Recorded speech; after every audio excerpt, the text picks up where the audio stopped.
wonder what that could do. And a journal. Not going to read it all out again, preserve some of the mystery. Basically, it gives you some hints on how to proceed in here. Those tiles look suspicious. Let's be careful. Those tiles are suspicious. Let's go into stealth mode.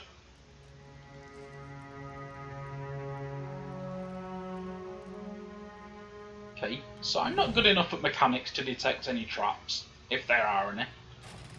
But let's open the door to see where it leads. Just like the tiles. You can interact with the towers. Now, I'm a fire godlike, so I can light them just by touching them. Or I can use the actual torch that I have in my inventory to light them.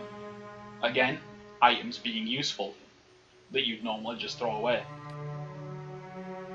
So let's start lighting these braziers.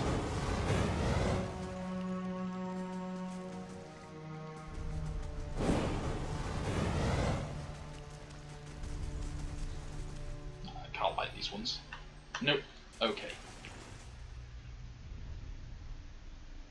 Oh no, it's a lesser black ooze.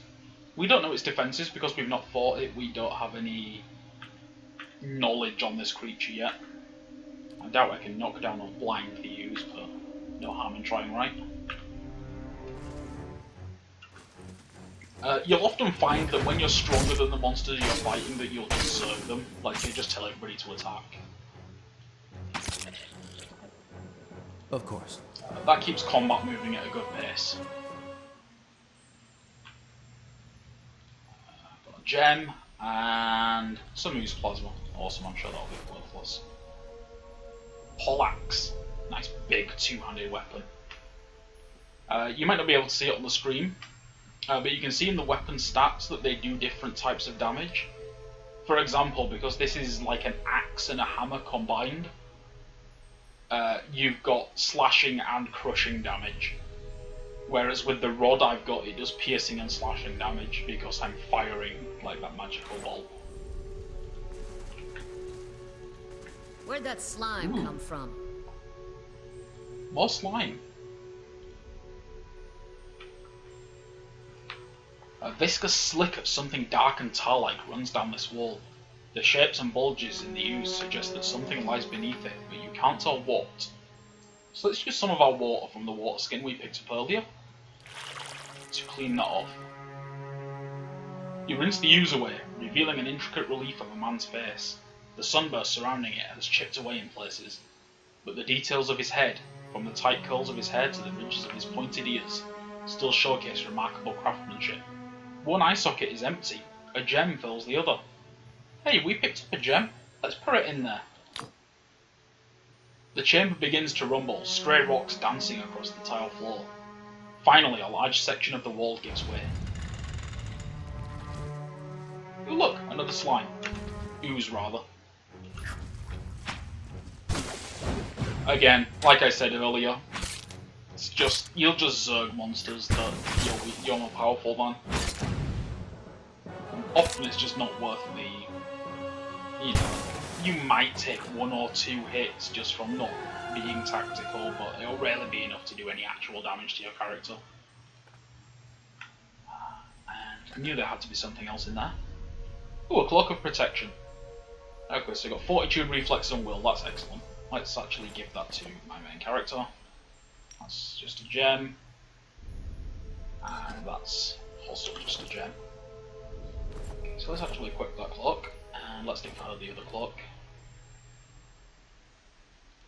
Let's consolidate our pile of lockpicks, and I'll take his potion because he's a kin. There we go. Okay, so we got some free stuff. Got a real nice cloak that buffed our ability to dodge AoE attacks and magic, and resist poison. One thing to note is that this pattern, different every time. You can't learn it. It changes randomly every playthrough. But we're not going to go over there because I don't fancy guiding everybody across one at once. So let's do a bit more combat. Just because combat's more interesting to watch. And it's dead already. Yes, I shall. Ooh. A free hatchet. Okay. That looks weak. Could be a shortcut. Now remember that hammer and chisel I found earlier? Crack runs along this wall, from the floor to ceiling. A light gust of air passes through it. Now if you're strong enough, or have Kalisha with you, you can just knock the wall down with brute strength. But let's kind of be intelligent about it and use the hammer and chisel to weaken the wall. You set to work. The cracks lengthen and widen with your efforts, but the process is more taxing than you'd expected. Sweat beads your forehead and your muscles begin to ache. Continue chiseling. After several long moments, you begin to see light on the other side. With a final tap, several blocks of stone shift, then tumble loose, clearing a gap just wide enough to pass through.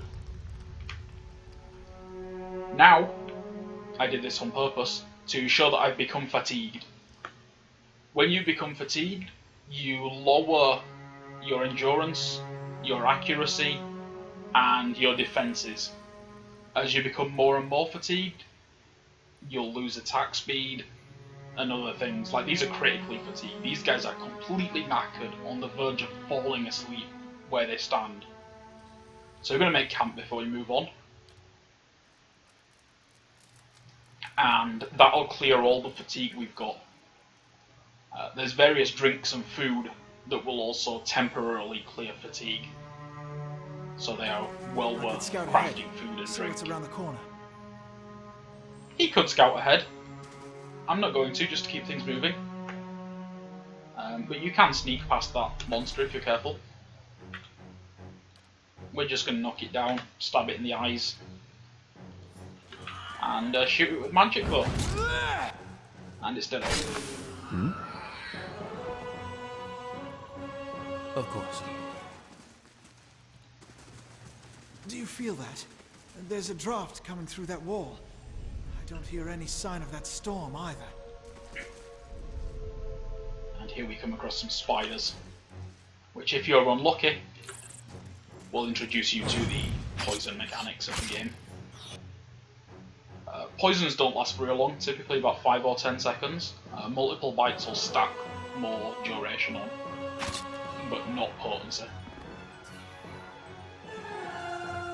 The spider wasn't very difficult to kill, as you can see. He was only a tiny baby one, and we'd have skipped all that side passage if we'd walked across that lot. And we got the spider. We're so much more powerful than these things, so we're just going to zone right through here. If I'd lost a companion or multiple companions, or even items or whatever, we might not have wanted to just zerg in. Bats as large as chickens are strung in the webs. And some stuff we found hidden in the webs. A nice rapier.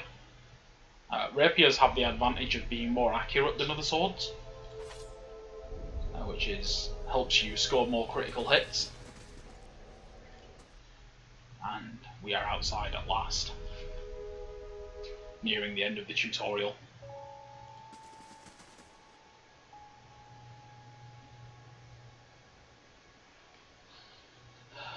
Four figures stand silhouetted before an otherworldly apparatus. In fact, no, we're not going to go through with this, because this is the start of the story proper, and I don't want to spoil any of that. So, we're going to stop the stream here, and hopefully you guys will have enjoyed what you've seen. Thank you for watching.